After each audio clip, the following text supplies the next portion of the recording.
Hey, welcome back to Shifting Lanes. My name is Hanson, and for this video, I've got the Polestar 2 with me. This is dual motor with Performance Plus package. So let's go take a look. The Polestar 2 looks a lot like the Volvo C40, but just slightly lower. You see a lot of the same elements, like those beautiful headlights, the same type of fog lights. The front end has an EV face because this is an EV. It has the Polestar engineered badge, and up front you see the mid-range radar and the camera system. There's a simple but gorgeous looking Polestar logo on the front bumper. On the side, this is the Performance Plus package, so you get the 20-inch wheels and those gold 4-piston Brembo calipers and the big brake rotors. You also get these gold valve stems as well. The Polestar 2 has that coupe-like design, so it compromises the cargo space slightly. I'll talk more about that later. And you see the Polestar 2 branding on the side, very nerdy. It shows you the 78 kilowatt hour battery and the 335 kilowatt electric motors. Speaking of electric motors, this is the dual motor version, so it makes a net 455 horsepower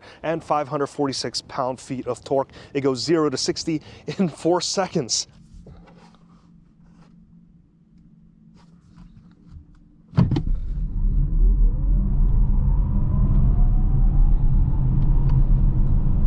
And from the back, you see the Polestar signature, which is those taillights that curve in on itself. It's a very nice design element, and I love that Polestar logo, which is very, very subtle. Now, before we jump inside, if you like these car review videos, which are short and to the point, please consider hitting that like and that subscribe buttons, because that'll help this channel out immensely. So let's get going.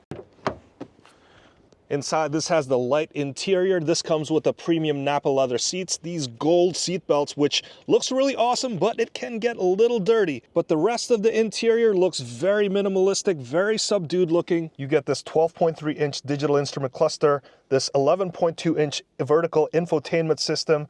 This shows you the 65% battery level that I currently have in a 160-mile range. At 100%, this should give you about 247 miles. The screen is currently showing me the software update. This has over-the-air updates just like other EVs. We're not going to update that right now, but this has built-in Android. So all of the iconography, the styling, all of the user interface has been developed by both Google and Polestar, or Volvo basically. So this has built-in Google Maps, YouTube, Google Assistant, but it still also has Apple CarPlay, albeit still a wired version, and also Android Auto, still a wired connection. Down here you have a 15-watt wireless charger, and the rest of the interior, again, very minimalist. The only physical controls are the important ones, like your hazard button, your volume control, play, pause, and then your front and rear defrosters. Over here, this is your gear shifter. This is actually how you start the car. There's no start button within the Polestar 2. You just get in the car, put your foot on the brake, and then just go into drive, and then the car has started. This is a small car too, so there's really not a lot of storage solutions here. There's a little bit here right by the center console. There's more on the door sill. And then over here we have a single cup holder, but when you lift the armrest, here's your secondary cup holder. I do love the materials inside here. We have this textured cloth, this faux wood, some nice rubbers here, no cheap plastic materials to find. The steering wheel looks exactly like a Volvo steering wheel with these buttons here. So this is your adaptive cruise control settings, and on the right hand side, this is your stereo controls and also how you would control the digital instrument cluster. I like that rimless side view mirror design and also the rimless rear view mirror. And up top, we have this fixed glass roof, which looks cool, but on sunny days like this, I wish there was some sort of a shade here. Actually, we're not done with the storage compartments yet, because up here, you can see this reflection of the Polestar logo, and you may be able to place something up here, maybe your sunglasses or something like that. Now, getting into the second row, there's pretty decent leg room here. Let's close this door. Nice cloth materials. I would prefer a traditional door handle here so that I could kind of grip onto something, but right now I just have to claw my way. I feel like this is Polestar trying to be different for the sake of being different. Just give me a normal handle. In the center, I appreciate the vents. This reminds me a lot of the Volvo design. And down below, we have heated seat functions for the outboard seats.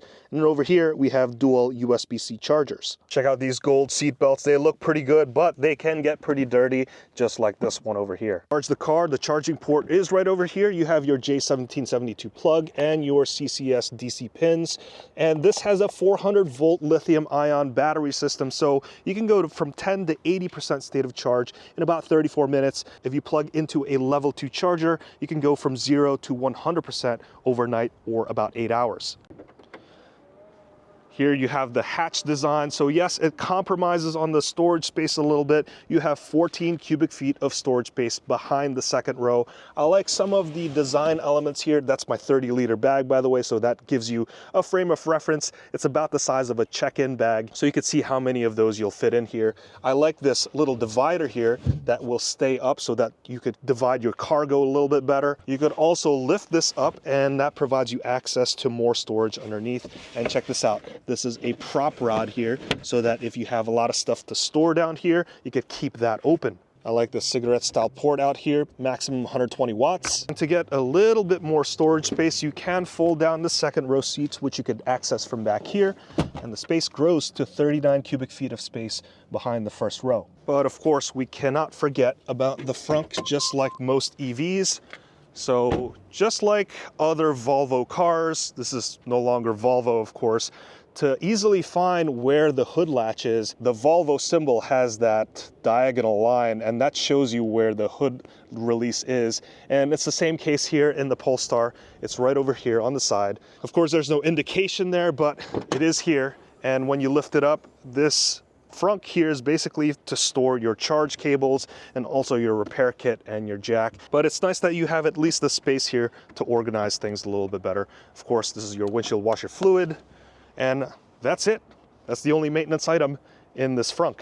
When it comes to the ride and handling, the Polestar 2 is a very fun drive in the back roads. Just like all EVs, your center of gravity is very low, and most of the weight is concentrated beneath your feet.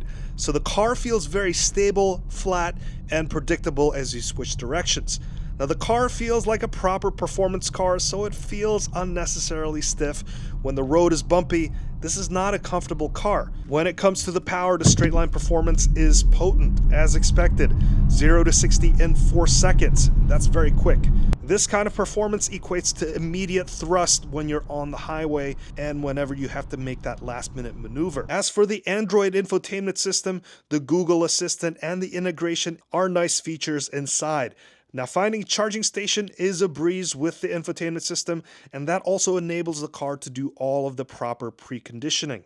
It is annoying that you have to spend a few button presses to get to what you need, just like when you have to switch between all of the different car functions to browsing all of the satellite channels. There's also no music information readily available on the screen. These things aren't really a problem if you like to use Apple CarPlay or Android Auto, which you have to use a cable for. So there you have it. That's my review of the Polestar 2 dual motor with performance package. Let me know what your thoughts are in the comments below. If you want to see my review of the Volvo C40, check out this video review right here. But I want to thank you guys for watching all the way up to this point.